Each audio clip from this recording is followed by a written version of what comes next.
morning guys, ito nga pala si Epic Tech Channel, ang inyong bago mapapanood sa YouTube and Facebook page. Kaya huwag magkalimutang mag-like and subscribe sa ating YouTube channel.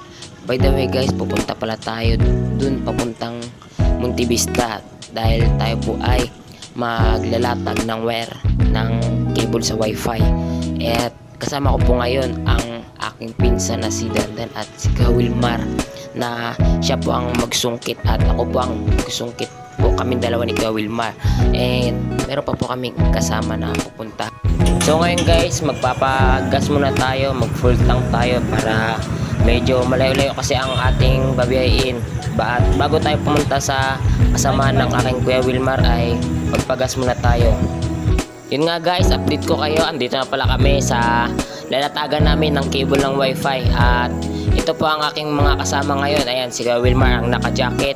And dito po kami maglatag sa bandang ito. Dito po kami magsisimula. At ito po ay matatapos dun banda sa may dulo. Diyan po, sa may dulo. And then, ito, magpapasilong-silong muna po kami dahil grabe, sobrang init po.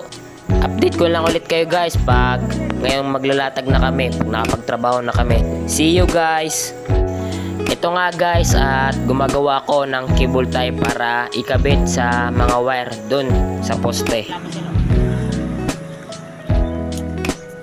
Update ko lang ulit kayo guys pag magsungkit na kami dun sa mga poste.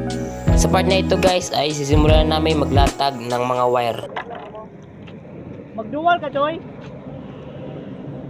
Duwal na, Choy.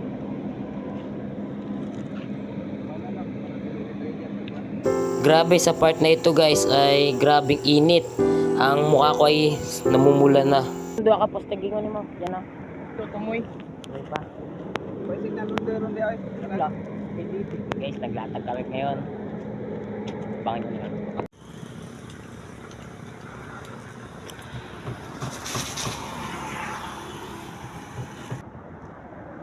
And guys, update ko lang kayo mamaya pag matapos na kami. See you. At yun guys, dito na pala tayo sa ating bahay. Kakatapos ko lang din maligo. Yan, kita nyo naman. Kakatapos ko lang maligo, and pagdating ko, pahinga lang ako saglit and maligo pa na ako. Dahil grabe yung init. Halos namumulan na mukha ko. Yung tagyawat ko dito. Yan, pasensya na kayo kung medyo mahaba-haba tong video ko. And thank you. Basta guys, pa-like and subscribe po ng ating YouTube, and meron po tayong Facebook page na papapanood nyo rin po. I-comment ko lang po sa YouTube. I-comment in below, and sarap po, pa-follow na rin po ang aking page sa Facebook. Maraming salamat sa panonood nyo. Bye-bye.